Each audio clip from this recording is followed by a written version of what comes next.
हमारे साथ प्रोफेसर स्वर्ण सिंह हमारे साथ जुड़े हुए हैं, जेएनयू से हैं, विदेशी मामलों के जानकार हैं। उनसे हम बातचीत करेंगे। प्रोफेसर सिंह, अगर भारत और मालदीव के संबंधों की हम बात करें तो ये काफ़ी अच्छे संबंध हैं, काफ़ी मजबूत रहे हैं। लेकिन डॉक्टर मोइज़ू की अगर हम बात करें तो कुछ समय पहले वहाँ पर चुनाव हुए थे और उसके बाद कई तरह की खबरें भारत को लेकर के आई थी। वो भारत के राजकीय मेहमान हैं। आज की इस मुलाकात को किस तरह से आप देखते हैं? आपने सही कहा कि वहाँ चुनाव हुए थे। हम्म। चुनावों में अंदरूनी जो तनाव होता है अलग अलग दलों का, राजनीतिक दलों का सत्ता में आने के लिए, उसमें हर नेता की कोशिश होती है कि जो भी हो किसी तरह से वो सत्ता में आ जाएं। हम्म। तो इसलिए कभी कभी कुछ ऐसी बातें भी भाषणों में सामने आती हैं जिनका कोई ज़्यादा मायने नहीं होता है। हम्म।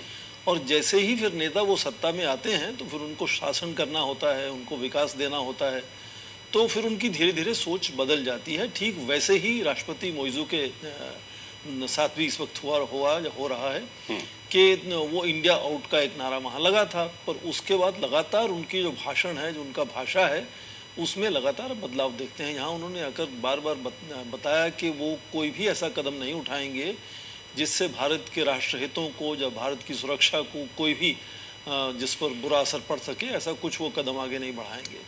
पहली बात तो ये कि चुनावों में ऐसा होता है, उसका कुछ बहुत ज़्यादा गहरा असर मुझे नहीं लगता आपसी संबंधों में हो सकता है, कुछ हद तक असर होता है। दूसरी बात, कुछ दशकों से चीन जो है वो दक्षिण एशिया में काफ़ी अपना प्रभाव बनाने में लगातार जुड़ा हुआ है, और कुछ इस तरह से जो पड़ोसी देशों के नेता हैं वो चीन के सामने भारत की बात रखते हैं, भारत के सामने चीन की बात रखते हैं, ताकि दोनों तरफ से सहायता लेकर अपने राष्ट्र का जो विकास है वो आगे बढ़ा सकें किसी तरह से। तो उसी तरह से मोइज़ू मार्च में गए थे चीन। वहाँ उन्होंने मैरीटाइम और डिफेंस को लेकर संधियाँ की, करीब 20 संधियों पर हस्ताक्षर वहाँ हुए।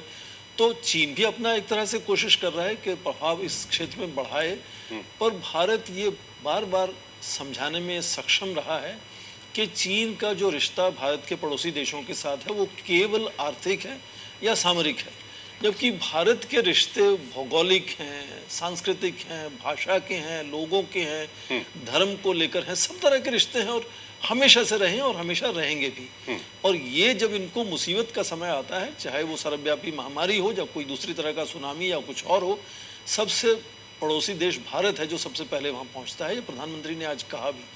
तो धीरे धीरे वहाँ के राष्ट्रपति की भाषा में, उनके व्यवहार में लगातार फर्क नजर आता है।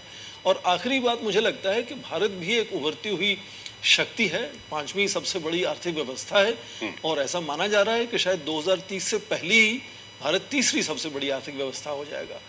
तो जो उपेक्षा दूसरे देशों की, पड़ोसी देशों की भारत से होती है, और या भारत की जो अपेक्षा है कि किस तरह से पड़ोसी देशों से वो तालमेल बनाएगा, उसमें ये यात्रा जो राष्ट्रपति मोइज़ू की भारत में अभी हो रही है, इसमें एक नया फ्रेम या नया टेम्पलेट नजर आता है कि भारत किस तरह से अपने पड़ोसी देशों के साथ तालमेल बनाने में इतने पूरा बढ़कर आगे योगदान देगा, और उनकी जो ज़रूरतें हैं उसको समझेगा, और उनको साथ लेकर पूरे जो क्षेत्र की सुरक्षा है या संतुलन है या विकास है, उनको साथ लेकर किस तरह से करेगा। तो ये यात्रा मुझे लगता है एक नया आयाम, एक नया टेम्पलेट एक तरह से सामने लाती है, और ये संदेश शायद दूसरे भारत के जो पड़ोसी देश हैं उनको भी पहुंचा होगा।